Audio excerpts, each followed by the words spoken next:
बिस्मिल्लाहिर्रहमानिर्रहीम। अस्सलाम वालेकुम स्टूडेंट्स। लास्ट लेक्चर में हमने डिस्कस किया था इफ़ एल्स इफ़ स्टेटमेंट को। आज के जो लेक्चर में हम इफ़ एल्स इफ़ स्टेटमेंट को डिस्कस करेंगे, लेकिन हम प्रोग्राम के थ्रू डिस्कस करेंगे कि इफ़ एल्स इफ़ स्टेटमेंट को किस तरह प्रोग्राम में यूज़ किया जाता है।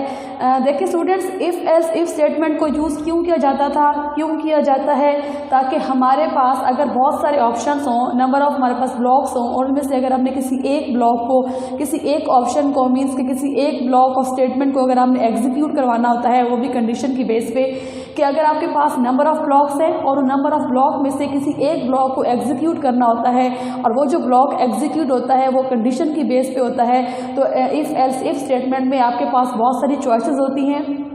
मीन्स के नंबर ऑफ ब्लॉक्स होते हैं, बहुत सारे ऑप्शन होते हैं, और उस ऑप्शन में से आपने किसी एक ब्लॉक को क्या करवाना होता है, एग्जीक्यूट।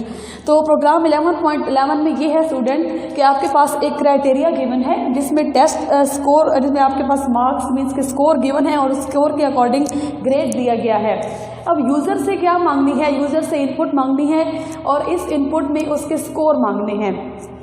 यूज़र जो स्कोर एंटर करेगा उसके अकॉर्डिंग स्क्रीन पे वो ग्रेड क्या करवाना है, डिस्प्ले, और किसके अकॉर्डिंग, वो क्राइटेरिया जो गिवन है। अब जैसे कि फॉर एग्जांपल प्रोग्राम को स्टार्ट करते हैं तो कंट्रोल आता है सबसे पहले फर्स्ट स्टेटमेंट पे, उसने देखा कि हेडर फाइल दी गई है, नेक्स्ट में भी हेडर फाइल है। उसके बाद कंट्रोल एंटर हुआ मेन फंक्शन में, तो उसने देखा कि एक वेरिएबल है स्कोर के नाम से जिसकी टाइप क्या है स्टूडेंट, इंटीजर। देन यहाँ पे देखें नेक्स्ट स्टेटमेंट पे वो आता है, वो देखता है कि एंटर योर स्कोर, कि स्कोर क्या कर दे, एंटर कर दे। तो आउटपुट में इस तरह से कुछ डिस्प्ले होगा कि enter your score. Next statement पे आता है कंट्रोल, उसने देखा कि स्कैनफ का फंक्शन है, इसमें इनपुट मांगी जा रही है, इनपुट में क्या मांगे जा रहे हैं, स्कोर मांगे जा रहे हैं। फर्ज करें कि स्टूडेंट एंटर करते हैं मार्क्स 74, क्लियर। नेक्स्ट स्टेटमेंट पे आ जाता है कंट्रोल, और जब वो इस स्टेटमेंट पे आता है तो यहाँ पे वो कंडीशन को चेक करेगा।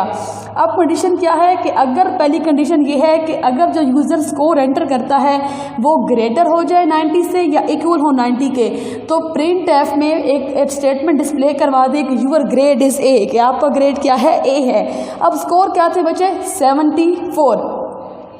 74 ग्रेटर देन इक्वल टू 90। देखें क्या 74 ग्रेटर है 90 से या इक्वल है 90 के, नहीं। कंडीशन यहाँ पे क्या हो जाती है स्टूडेंट, फॉल्स। तो ये वाली जो स्टेटमेंट थी इफ़ वाली स्टेटमेंट, ये स्किप हो जाएगी। देन कंट्रोल आएगा नेक्स्ट ऑप्शन पे, मीन्स के नेक्स्ट ब्लॉक ऑफ स्टेटमेंट पे। अब नेक्स्ट ब्लॉक क्या है, एल्स इफ। इसमें कंडीशन चेक की जाएगी, स्कोर क्या थे 74, क्या 74 ग्रेटर देन या इक्वल टू है 90 के, नो। कंडीशन यहाँ पे भी क्या हो गई है, फॉल्स। देन ये वाली जो स्टेटमेंट थी कि यूर ग्रेड इज बी, ये भी क्या हो जाएगा, स्किप। उसके बाद कंट्रोल आता है नेक्स्ट स्टेटमेंट पे, क्लियर।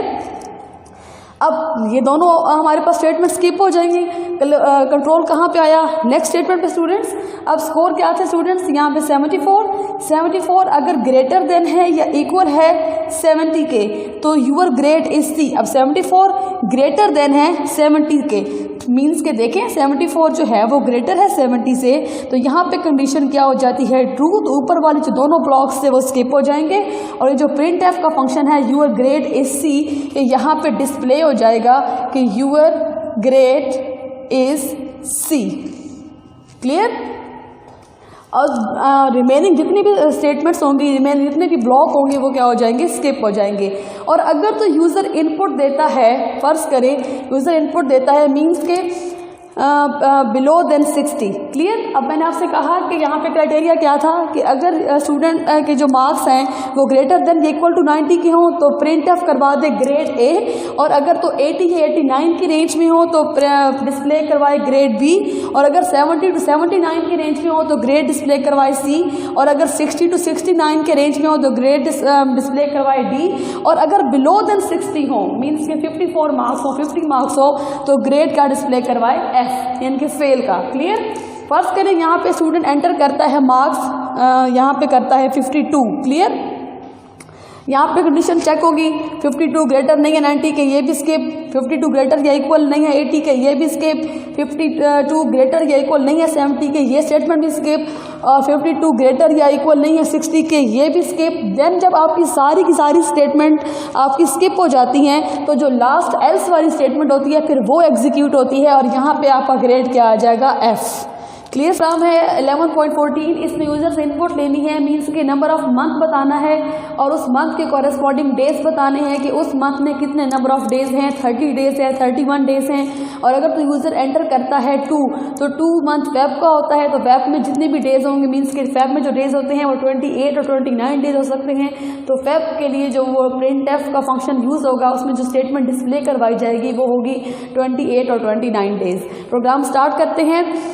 तो कंट्रोल सबसे पहले एंटर हुआ, उसने देखा कि यहाँ पे एक हेडर फाइल है studio.h conio.h। देन स्टूडेंट्स हमारे पास मेन का फंक्शन है, उस मेन के फंक्शन में क्या बताया गया है कि एक वेरिएबल है जिसका नाम है m, मीन्स की वेरिएबल m है जिसकी टाइप क्या है, इंटीजर। और स्टूडेंट्स यहाँ पे जैसे कंट्रोल आया उसने चेक किया कि printf का फंक्शन है, उसमें क्या कहा जा रहा है कि एंटर द मंथ, कि मंथ क्या करें, एंटर करें। तो यहाँ पे हमारे पास एंटर द मंथ, ये आउटपुट में डिस्प्ले होगा। देन स्टूडेंट्स यहाँ पे जैसे ही कंट्रोल आया, अब उसे स्कैनफ में इनपुट मांगी जा रही है, मीन्स के मंथ मांगा जा रहा है। और अगर तो यूज़र एंटर करता है, स्टूडेंट फर्ज करें यूज़र एंटर करता है मंथ 5, क्लियर। तो यहाँ पे एक हमने कंडीशन लगाई है कि इफ़ अब यूज़र ने एंटर किया मंथ 5 और 5 किस में आके स्टोर हो गया, m में आके स्टोर हो गया। अब कंडीशन क्या है कि अगर यूज़र एंटर करे मंथ 1, या फिर एंटर करे 3, या फिर एंटर करे 5, या फिर एंटर करे 7, या 8, या 10, या 12, ये वो तमाम मंथ्स हैं स्टूडेंट्स जिसमें जैसे कि जनवरी के जो डेज होते हैं उसमें 31 डेज होते हैं, और मार्च में 31 डेज होते हैं, मई में 31 डेज होते हैं, ठीक है। इस तरह जुलाई में जो है ना वो 31 डेज होते हैं। तो ये वो तमाम मंथ्स हैं जिनमें 31 डेज होते हैं। और अगर इनमें से स्टूडेंट यूज़र कोई मंथ एंटर करता है तो उसको डिस्प्ले करवा दे 31 डेज। अब यूज़र ने अगर एंटर किया मंथ, यहाँ पे एंटर किया था 5, तो जैसे ही कंडीशन यहाँ पे क्या हो गई, ट्रू हो गई। उसने चेक किया, प्रोग्राम ने क्या किया, चेक किया कि यूज़र ने एंटर किया था 5, और कंडीशन क्या थी कि अगर मंथ इक्वल हो जाए 5 के, मीन्स के 5 इक्वल है 5 के, यहाँ पे 5 इक्वल हो गया 5 के, तो ये कंडीशन ट्रू हो गई। यहाँ पे वो प्रिंट करवा देगा, क्या करवा देगा, 31 डेज। और अगर तो यूज़र एंटर करता है मीन्स के इनपुट में 6, क्लियर, तो ये कंडीशन क्या हो जाएगी, फॉल्स। तो यहाँ पे इफ़ कंडीशन में कोई भी m के इक्वल नहीं आ रहा, जैसे कि m 6 था, 6 इक्वल नहीं है 1 के, 6 इक्वल नहीं है 3 के, 6 इक्वल नहीं है 5 के, 6 इक्वल नहीं है 7 के, और 6 इक्वल नहीं है 8 के। इस तरह स्टूडेंट्स ये कंडीशन क्या हो जाएगी, फॉल्स। तो ये हमारी जो प्रिंटफ का फंक्शन है, मीन्स कि ये वाली जो स्टेटमेंट्स हैं ये स्किप हो जाएंगी। देन कंट्रोल आ जाएगा नेक्स्ट स्टेटमेंट पे, और एल्स इफ की स्टेटमेंट को क्या करेगा, एग्जीक्यूट करेगा, और यहाँ पे वो चेक करेगा कंडीशन को। मंथ क्या था, यूज़र ने एंटर किया 6 इक्वल है 4 के, नो, लेकिन 6 इक्वल है 6 के। इसमें हमने क्या किया, इसमें हमने नंबर ऑफ जो कंडीशंस लगाई हैं वो क्या लगाई हैं, देखिए कि अगर यूज़र एंटर करता है 4 या 6 मंथ या 9 मंथ या 11 मंथ, तो उसको क्या डिस्प्ले करवा दे, 30 डेज। तो यूज़र ने एंटर किया था 6, अगर यूज़र एंटर करता है 6 तो डिस्प्ले कर क्या हो जाएगा, 30 डेज। और अगर तो यूज़र एंटर करता है मंथ, स्टूडेंट यहाँ पे एंटर करता है 2, तो फिर ये वाली सारी स्टेटमेंट्स क्या हो जाएंगी, स्किप हो जाएंगी। देन कंट्रोल आएगा नेक्स्ट स्टेटमेंट पे, और वो चेक करेगा कि अगर m इज इक्वल है 2 के, तो वो डिस्प्ले करवा देगा 28 और 29 डेज के। फेब में जो है वो स्टूडेंट्स 31 डेज के 30 डेज नहीं होते। तो यूज़र ने एंटर किया था 2, तो 2 मीन्स के पहली कंडीशन भी फॉल्स, अगली कंडीशन एल्स इफ वाली कंडीशन भी फॉल्स। देन नेक्स्ट स्टेटमेंट पे आ जाएगा, मीन्स के इफ एल्स इफ में हमारे पास नंबर ऑफ ऑप्शंस होते हैं, नंबर ऑफ ब्लॉक्स होते हैं। तो नेक्स्ट ब्लॉक पे आ गया, m क्या था 2 इक्वल है 2 के, तो प्रिंट करवा देगा 28 और 29 डेज। और अगर तो यूज़र एंटर करता है कोई इनवैलिड मंथ एंटर करता है 13, तो स्टूडेंट्स हमारे टोटल मंथ 1 ईयर में 12 होते हैं, तो ये क्या डिस्प्ले करवाएगा, फिर मीन्स के ऊपर वाली अगर सारी स्टेटमेंट स्किप होती हैं तो एल्स वाली स्टेटमेंट एग्जीक्यूट हो जाती है और डिस्प्ले हो जाएगा इनवैलिड मंथ। क्लियर। इस तरह स्टूडेंट्स हम इफ एल्स इफ को यूज़ करते हैं अपने प्रोग्राम में, और नंबर ऑफ स्टेटमेंट्स हमारे पास होती है, उनमें से किसी एक स्टेटमेंट को एग्जीक्यूट किया जाता है कंडीशन के बेस पे। स्टूडेंट्स आपकी असाइनमेंट ये है कि आपने 11.10 एंड 11.13 प्रोग्राम को खुद करना है, क्लियर, और उसमें आपने जो है ना वो इफ़ एल्स इफ स्टेटमेंट को यूज़ करना है।